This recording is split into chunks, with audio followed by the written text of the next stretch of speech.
So since old two-tier Keir on the gear Keir came out so strongly against immigration a few days ago and described us as potentially becoming a country of strangers, the old lefties have gone into absolute overdrive on the topic of immigration. And many of them are coming out and saying things like, and I heard it on the radio yesterday, and I think Sadiq Khan's also come out and said it, that Britain has always been a nation of immigrants and it's a nation built by immigrants. Well, I know a bit about history, and without being too arrogant, I'm going to give people a little history lesson here and prove why that's absolute bullshit.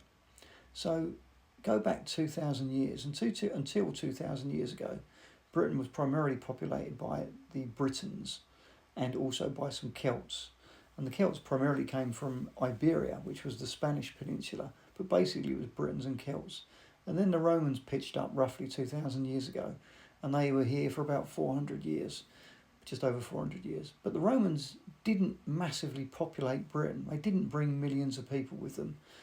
100,000 tops, really. A few legions, a few administrators, some governors, some slaves, some hangers on, etc. And of course, they bred with the local Britons, but it didn't really change the demographics of Britain that much, although they were here. And then they left, and roughly speaking, between about the years of 450 AD up to about 650, 700, it was primarily the Anglo-Saxons and the Jutes that came into Britain. And they mostly came from Germany, northern Germany, Denmark, that sort of area. And they primarily settled in the south and southwest and southeast part of the UK. And again, they mixed with the local Britons, and they did have an effect. They changed the language, they changed the demographics, and they were a large part of sort of the ancestry of modern day Britain. So, largely speaking, we are either Britons or Anglo-Saxons. And then from around about 700 onwards, we started to get a bit of an influx from the Vikings, who again came from Denmark, Norway, Sweden primarily. And again, they mostly came into the northern and eastern coastlines, so East Anglia, Northumberland, Yorkshire, those sorts of areas. They also went around to Ireland and Dublin and those sorts of areas. But again, the Vikings didn't bring hundreds and hundreds of thousands with them. It was tens of thousands of men and women, and again, they bred with the locals. And then in 1066, we of course had the Norman invasion. William the Conqueror came across, beat Harold, took over the country, and installed Norman rule. And the Normans did have a big effect. Again, changed the language, changed the law, changed the infrastructure of the country. But again, it wasn't millions of them. A couple of 100,000 people, tops, absolute tops. And again, they bred with the locals. And they bred with what was then the Anglo-Saxon / British population. That was the last time we had any significant numbers come into the UK. The Huguenots, who fled from France and Belgium, did come across in the 1700s, but again, not massive numbers, maybe 100,000 people.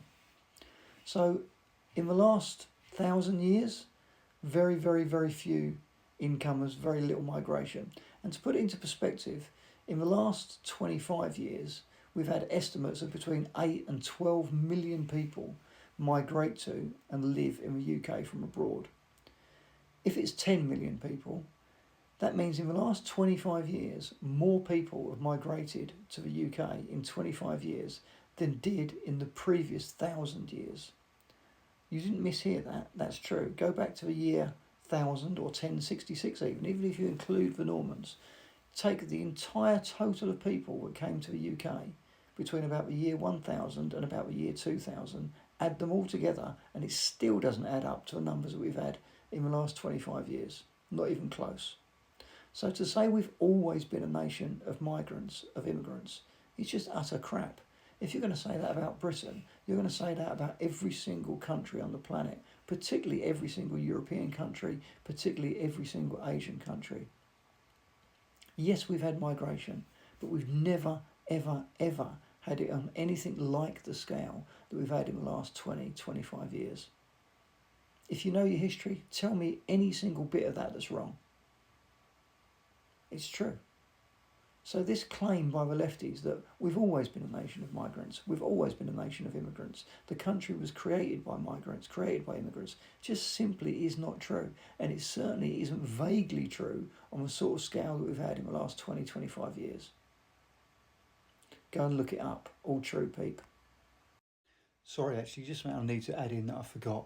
Of course, we did also have, after the war, we had a bit of a rush of immigration. So you had the Windrush generation coming from the Caribbean, and then you also, in the late 60s through into the 70s, you had the migrants that came from East Africa, Uganda, Kenya, places like that. And again, the numbers were reasonably large, maybe 250,000 people, but it's still, that's the only really sizable influx we've had at any period in recent centuries. So apologies for forgetting those people, but again, add those into all the previous totals, the Huguenots, the Normans, and everyone else, still doesn't even come close to what's come in the last 20 years.